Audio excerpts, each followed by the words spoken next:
Okay, wait. Before we start, quick question. Which sentence sounds correct? I've lived here since 5 years? Or I've lived here for 5 years? And if your brain just froze for a second, don't worry, because literally millions of English learners get confused by this tiny grammar topic every single day. Oh, absolutely. And the crazy part is, this mistake sounds small, but it instantly makes your English sound unnatural in conversations. So today, we're fixing that forever, with real conversations, funny examples, and zero boring grammar lectures. Because honestly, nobody came here for textbook energy. Hey everyone, welcome back to Shadow Speak English, the channel where you learn how real people actually speak English in daily life. And today we're talking about one of the most confusing little grammar battles ever, since versus for. And trust me, by the end of this episode, you're not just going to understand the rule, you're actually going to start hearing it naturally in your head while speaking English. That's the goal, not memorizing grammar like a robot, but sounding smooth in real conversations. See, the reason learners struggle with since and for is because both of them talk about time. So your brain automatically thinks, wait, aren't these basically the same thing? But nope, English decided to create unnecessary drama again. Exactly.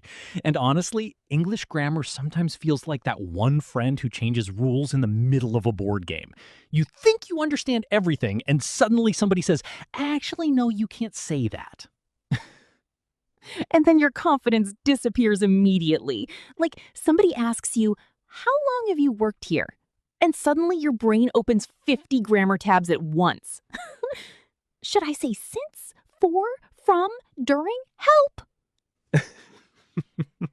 That panic is so real.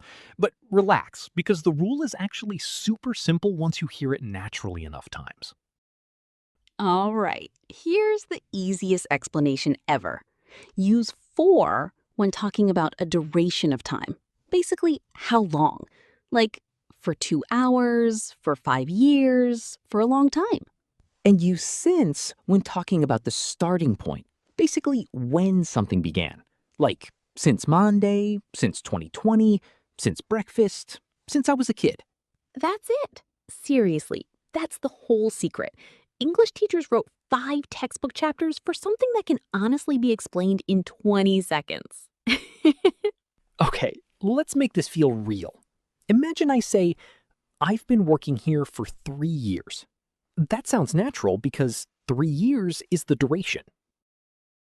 But if you say, I've been working here since 2022, now you're talking about the starting point.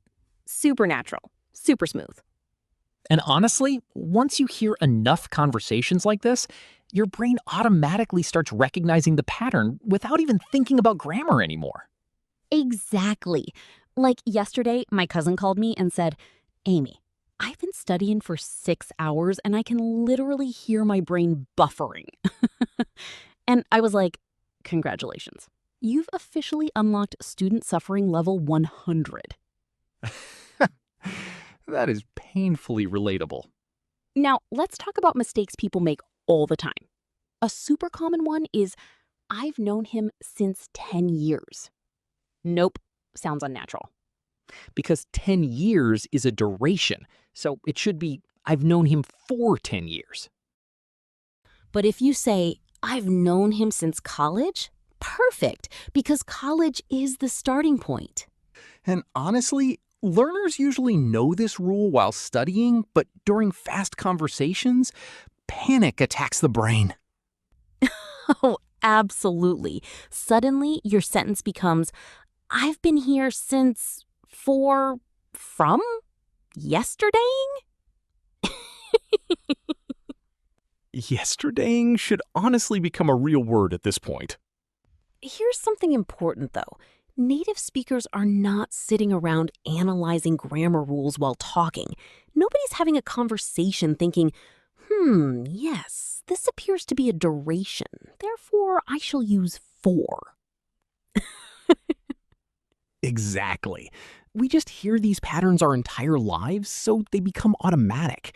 That's why listening practice matters so much. Podcasts, movies, conversations, YouTube videos, all of that helps your brain absorb natural English rhythm. Because fluency isn't only about grammar knowledge, it's also about repetition. The more natural English you hear, the more naturally you start speaking. All right, quick challenge for everyone listening. Don't cheat, okay? Which one is correct? I've been waiting blank 2 hours. Is it A, since, or B, for? Think carefully, and no looking at the comments yet. The correct answer is B, for, because 2 hours is the duration. See? You already understand this better than before. Honestly, tiny grammar topics like this make a huge difference in how natural your English sounds. People may still understand your meaning when you make mistakes, but correct usage makes your speech smoother and more confident. And confidence matters so much while speaking English, because once you stop overthinking every word, conversations become fun instead of stressful. Exactly. So remember this simple trick. For equals duration. Since equals starting point. And your English instantly becomes cleaner. All right, everyone. Thanks for spending time with us today. And honestly, this episode was way too relatable. If you enjoyed learning English through real conversations instead of boring grammar lectures, subscribe to Shadow Speak English because we've got a lot more coming. And comment below with one sentence using since or for. We actually read them, and sometimes the comments are funnier than the episode itself. Keep practicing, keep listening, and keep speaking English naturally. We'll see you in the next episode. Bye, everyone. Bye!